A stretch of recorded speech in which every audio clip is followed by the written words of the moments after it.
My God, awake to deeds unseen in sinful New Orleans, where many poor things run needles through pins. Oh God, you know I'm one. There is a man in New Orleans they call the darkest sun. He seizes your soul and swallows it whole. Oh God, they're gone. The flood will come and take a whole of New Orleans. Then she will rise and turn the earth, turn it inside out.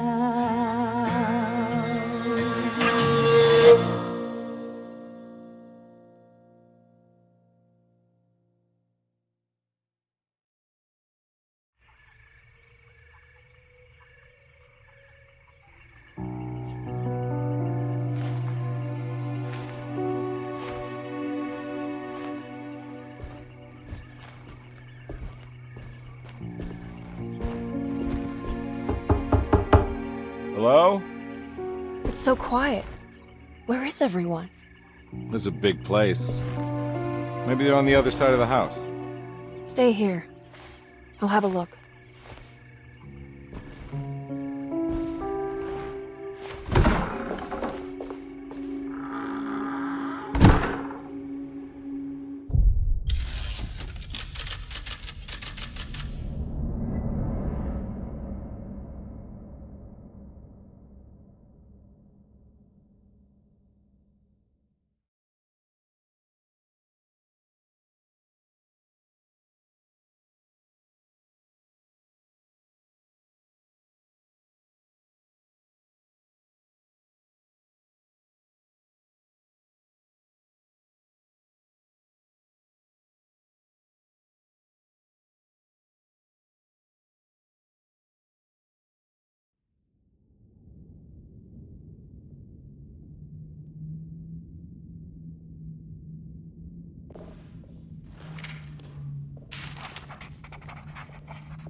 I don't think I'll be able to get in there.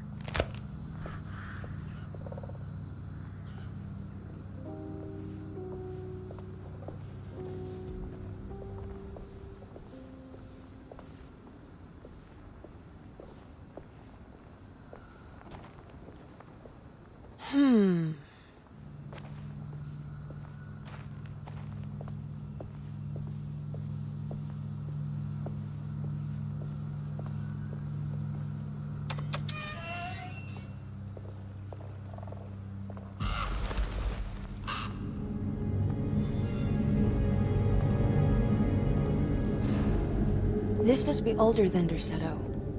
They've built the house around it.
I'll just take this.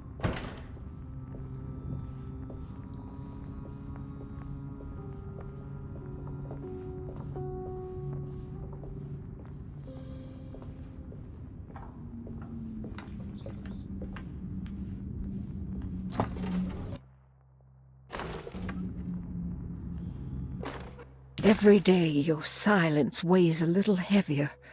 It's been a difficult year for everyone, and many have lost all hope. I read in the papers about people suffering. Pictures of dust-covered landscapes without a drop of water. I wish I knew if you were still tending the earth or if you had turned your back against us.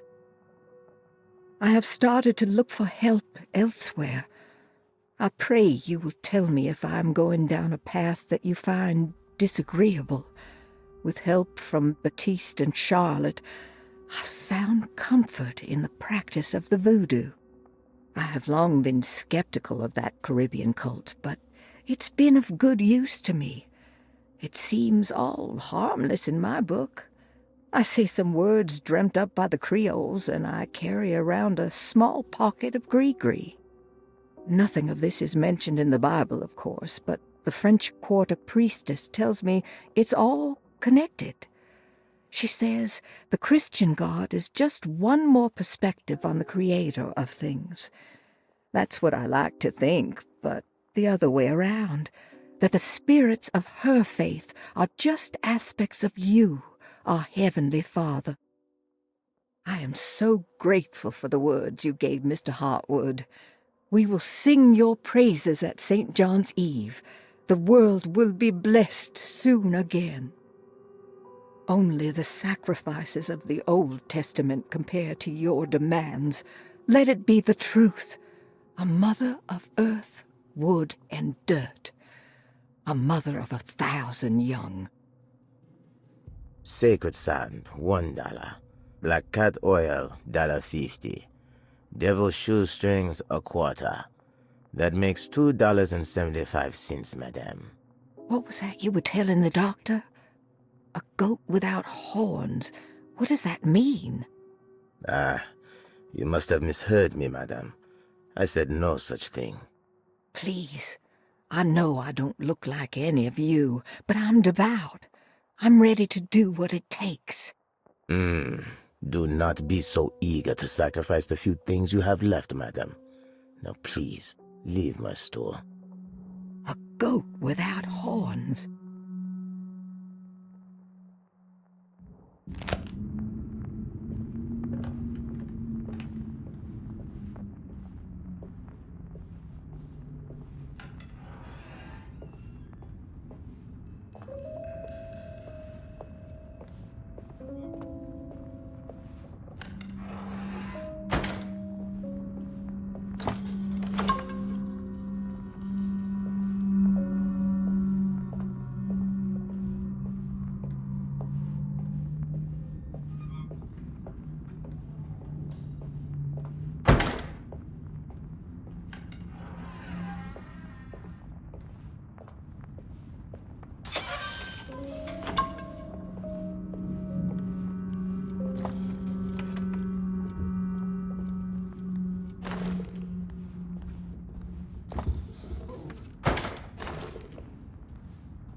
I need the key.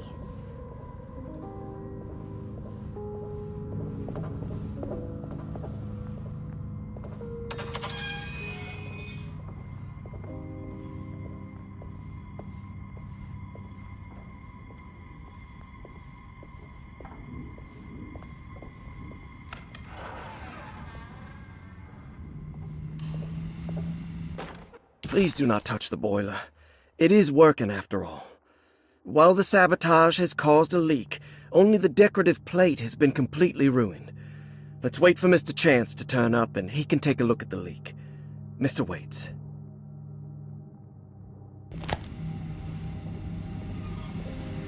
Huh. That doesn't look safe. There's something missing.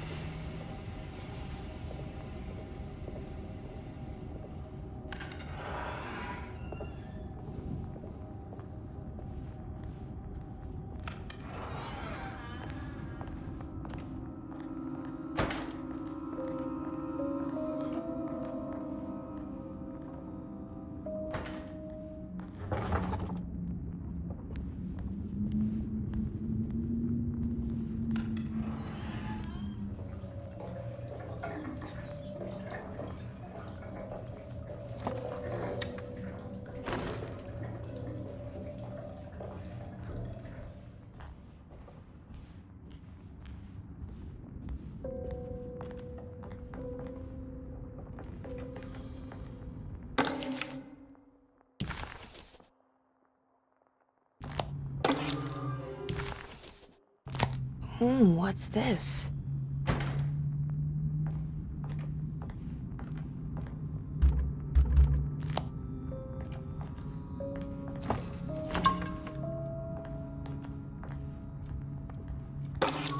Sunday, June 22nd. I spent all day looking for Jeremy. I should have cared for the others, but I'm scared that he will do something irreversible. Cassandra is upset that I didn't give her the latest shipment of pain medication that Waits brought from the post office yesterday. I would have given it to her, but the company didn't send a new key this time around, so the box is just sitting there on my desk. They must have figured we had plenty of their gimmicky keys by now. I only remember seeing one lately. Grace was playing with it inside the grand parlor. Unless it turns up by itself, it will have to wait. I have to figure out where Jeremy is. I think Jack knew something. That dog of his found a strange rot permeating the house. She's showing us, he said. Like those blots and streaks of fetid rot was talking to him.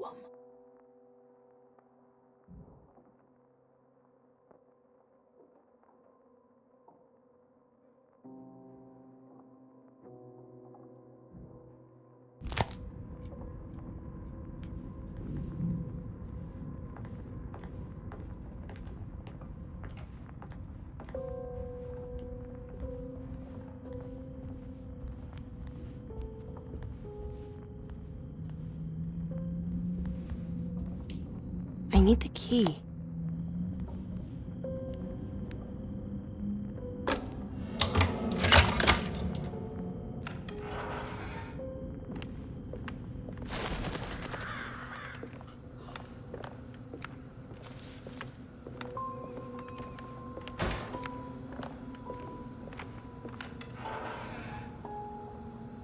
Whoa.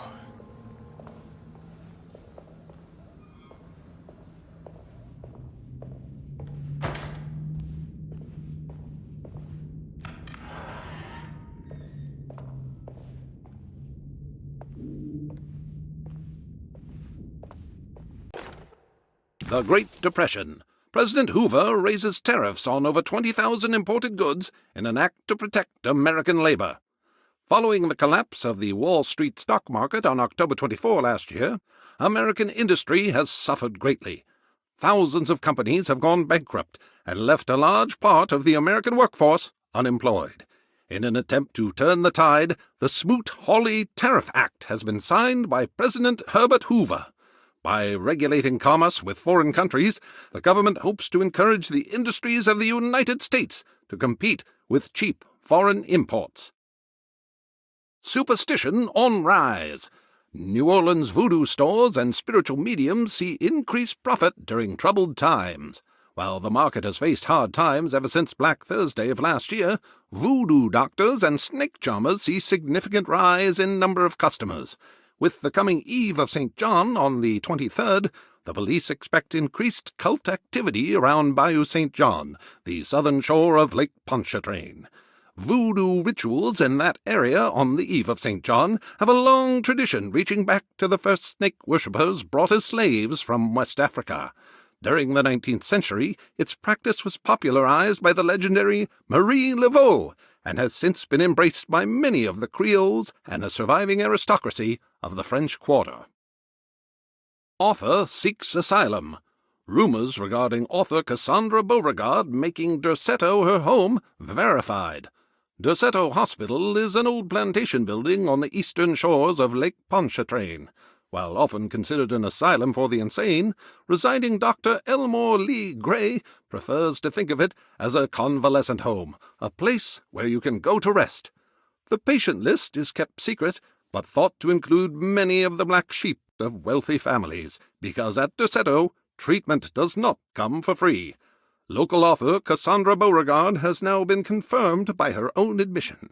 She's been lauded as a powerful Creole voice and written many successful books. Lately it was reported from Hollywood that she has finished a moving picture manuscript titled Slaughter Gulch. That film is set to hit the theaters next year.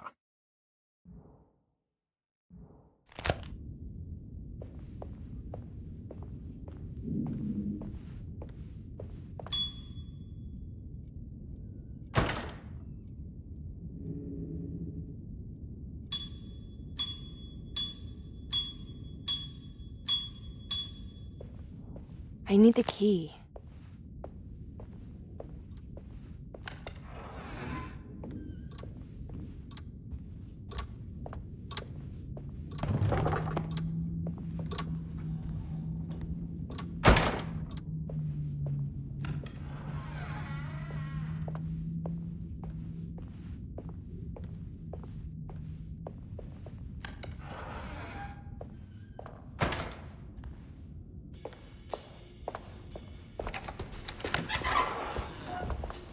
Wait, don't! Excuse me? Do you know where I can find Jeremy Hartwood? Of course not. McCarthy, what are you doing? I told you not to lose sight of the girl. Don't you worry, Mags. I'll find that little rascal. Who are you people? What are you doing here? I'm sorry about all this, but I'm looking for my uncle. His name is Jeremy Hartwood. What are you doing, child? You shouldn't be alone. Go find McCarthy. Who are you? Are you here for the Fay Dodo? Go upstairs now. My name is Emily Hartwood. I'm the niece of Jeremy Hartwood. This is Detective Carnby. The police? Why are you here?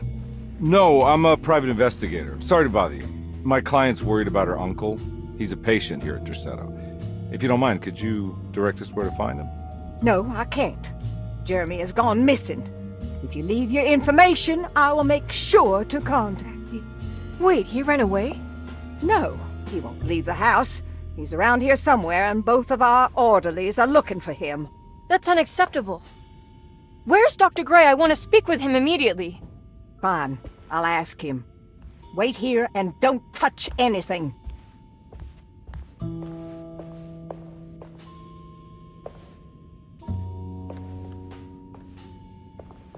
Do you want to see Jeremy's room?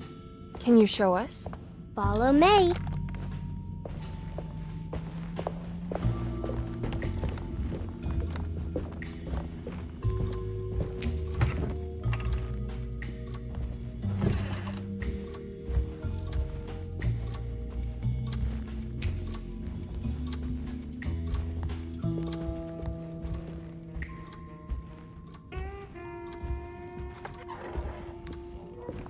Thank you.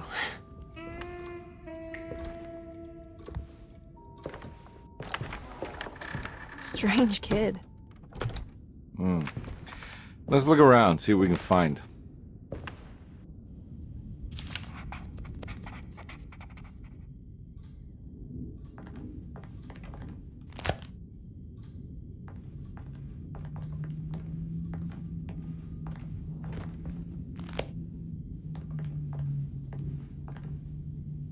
What kind of stuff are we looking for? I've never been part of an investigation before. Letters, diaries, receipts, all sorts of notes.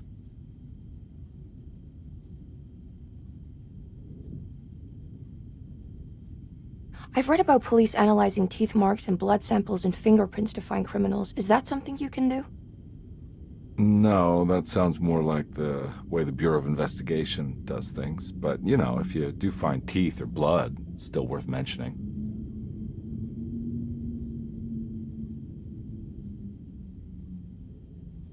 We should talk to Dr. Gray when we're done here. He's the one who runs the hospital. He must know something about what's happened.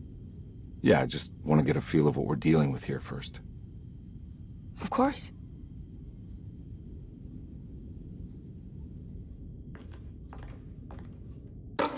Every night the dark man stands opaque at the threshold of my room, counting the days and... Every night the dark man stands opaque at the threshold of my room, counting the days until my spirit spills out of my tired shape. Only his pallid mask shelters my remaining sanity. Staring directly into the face of that demonic sultan would surely sunder time itself. Would he have looked the same to my father as he struggled for his life? Does his veiled face haunt my niece quite the same way? I wish so that I could rest my soul in that sunburnt convent of Teruel. Would I find you there, Juan? Or Senora Perosi, back from the beyond? Every night I hide from him, moving from one misshapen memory to another. Scenes conjured out of fantasy and delirium. Places I struggle to even paint. I wish I understood your death, Senora. Is there anything I could do for you but bury you in that bleak necropolis?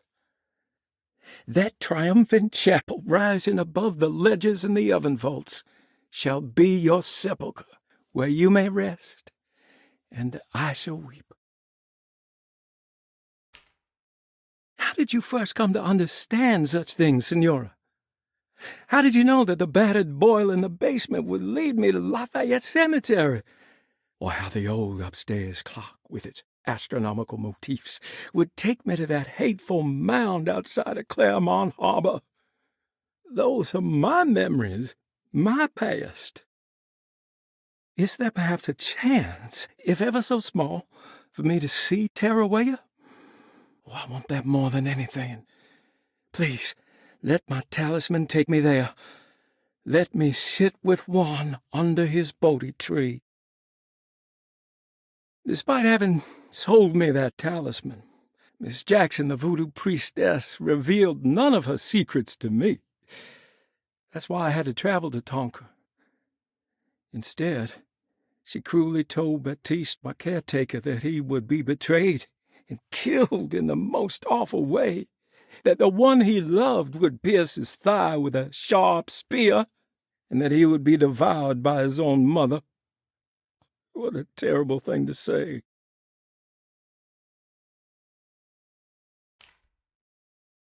The people of Derceto are becoming dangerous. They do not understand what they are doing.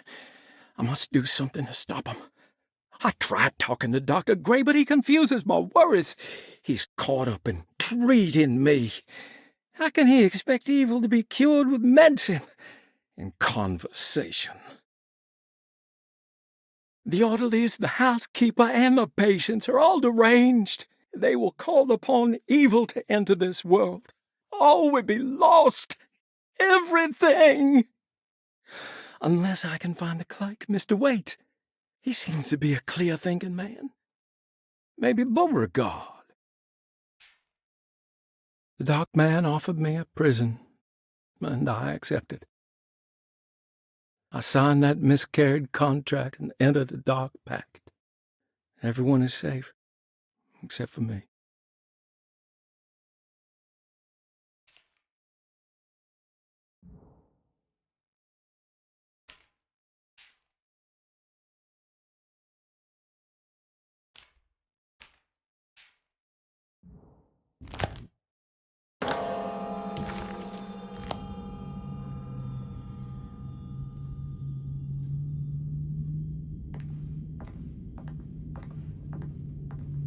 I found a commonplace book.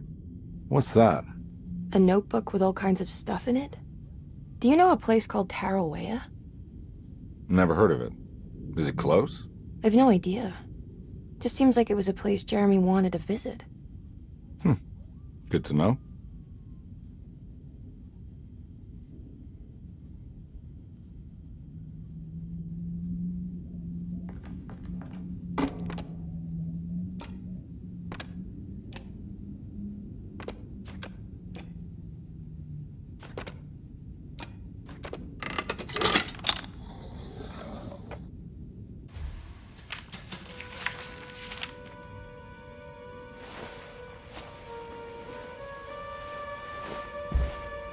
Have you ever seen anything like this?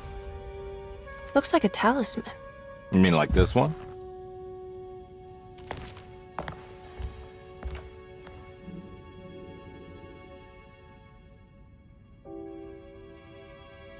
Can you find me a knife to cut the canvas? I want to take this with me. You want to take the painting? Sure, I'll find one.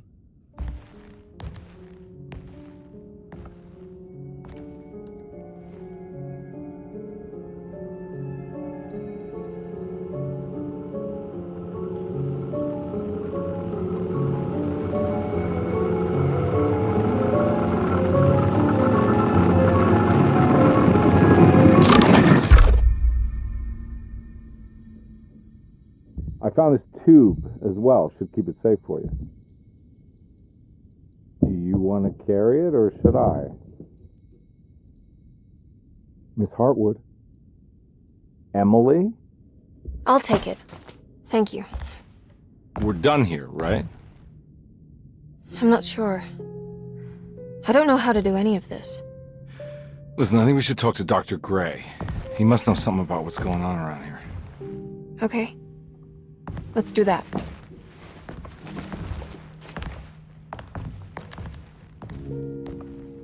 Come on, I don't want to be here all night.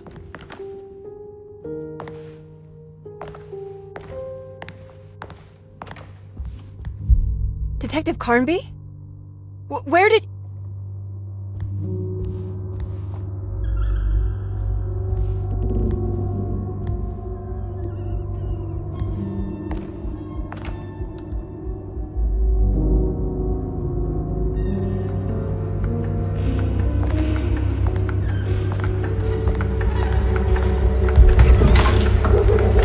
What on earth is happening?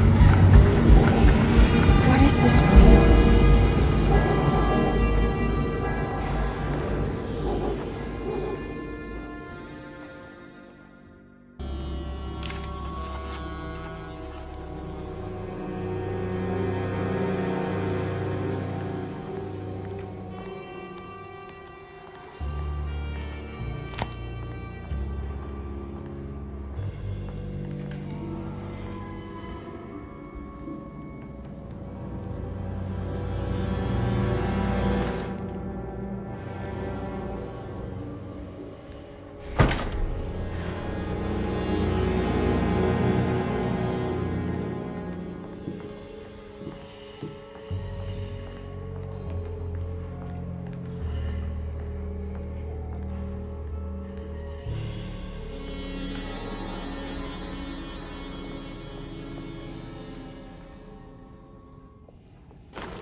I can't go that way.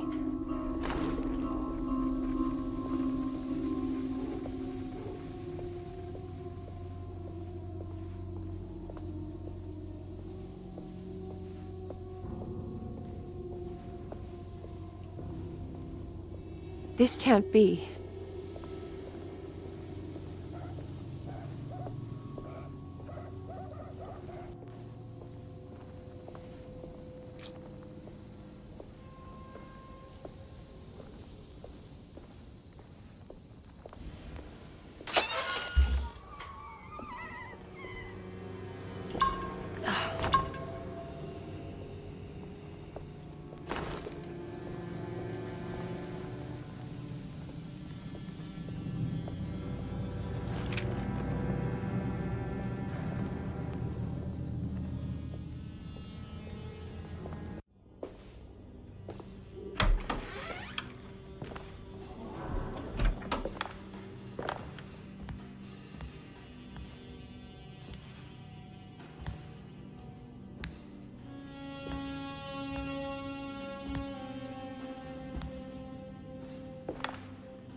Emily?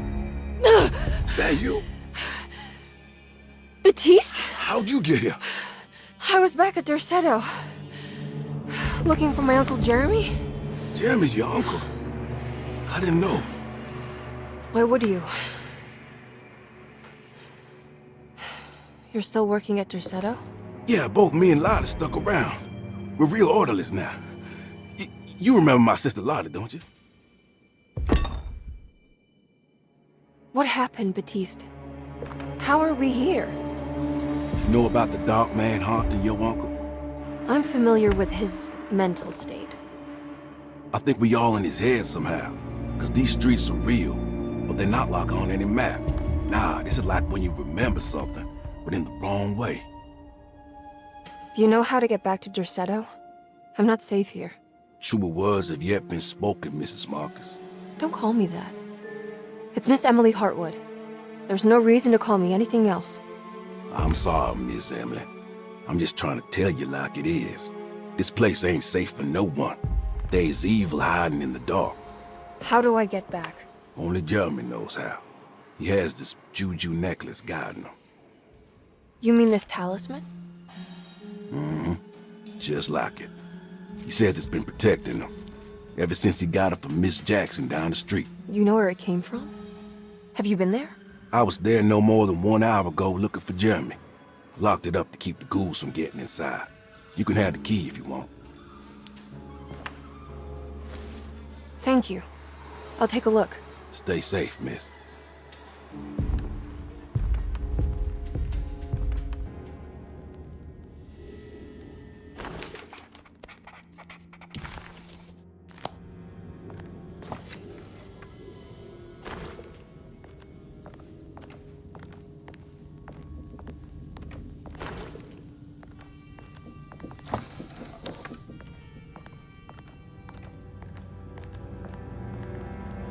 Are you staying here? For a while. Want to see if Jeremy shows up.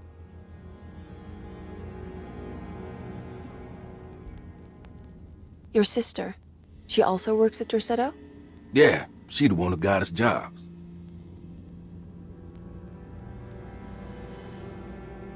Be careful, okay? You said it, miss.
Now what's this?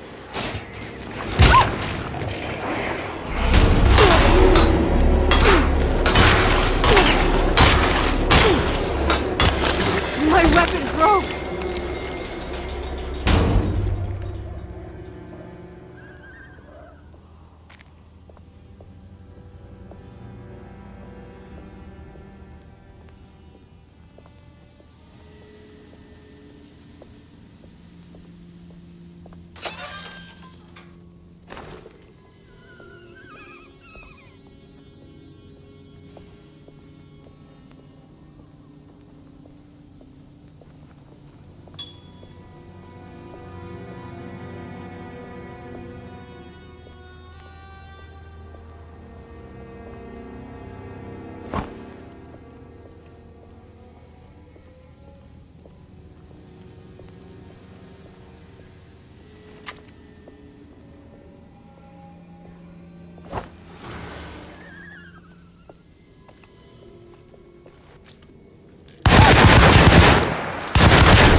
I can't go that way.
This must be Miss Jackson's place.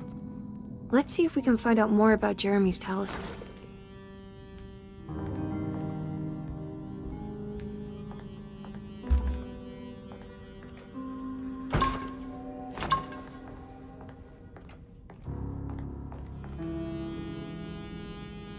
It looks exactly like Jeremy's talisman.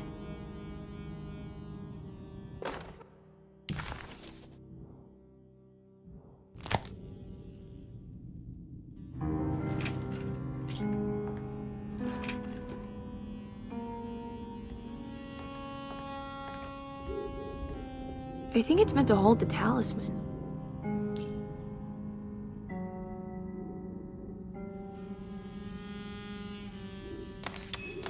I'm not sure what numbers I should use. Maybe there's something in Jeremy's notes.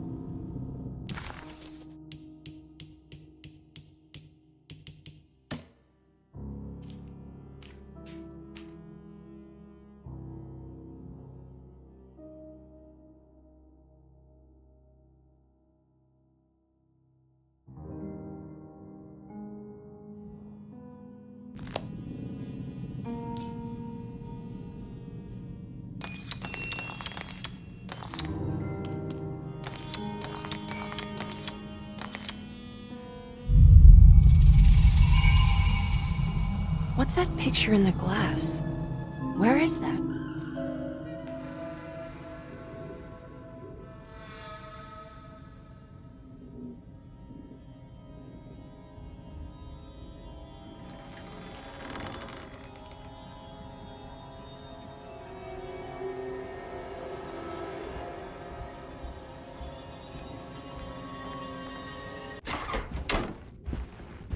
Good to see you again, Miss Hartwood. Mrs. Thompson, she also alerted me that you brought a detective with you. I'm very curious to hear what this is all about. You don't remember me, do you, Miss Hartwood? We met at your family's house in the Garden District, when your uncle was about to be admitted under my care. No, I remember. Sorry. I'm not really feeling well. Oh, well, in that case, have a seat. Let me make you a drink. I don't seem to have made much of an impression on you. On the other hand, I can vividly recall you and your parents. Because of our cheerful disposition, I'm sure.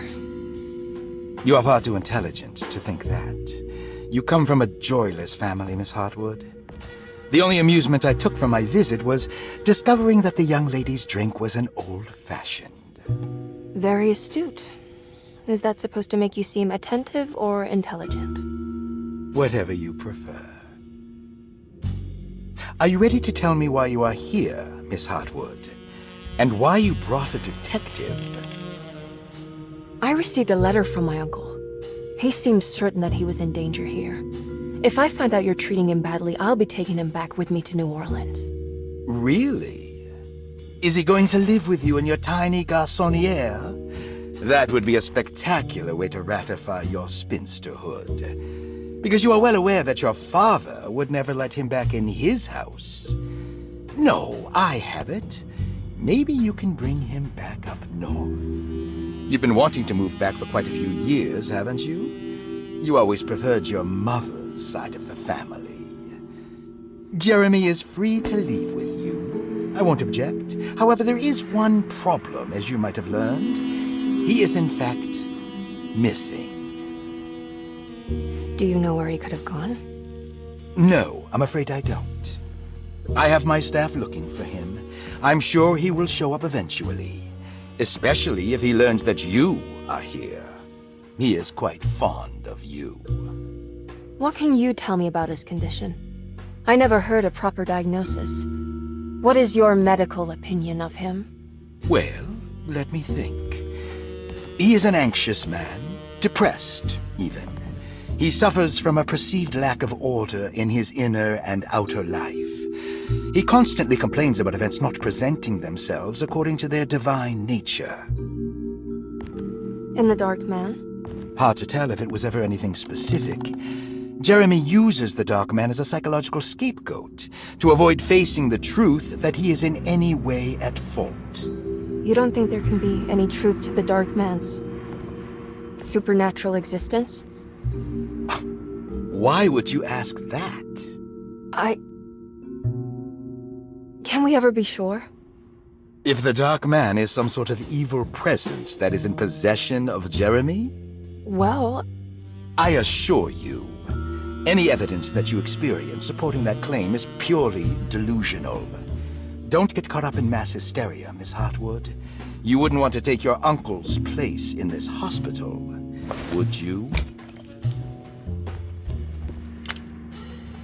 I'll be leaving now, Doctor.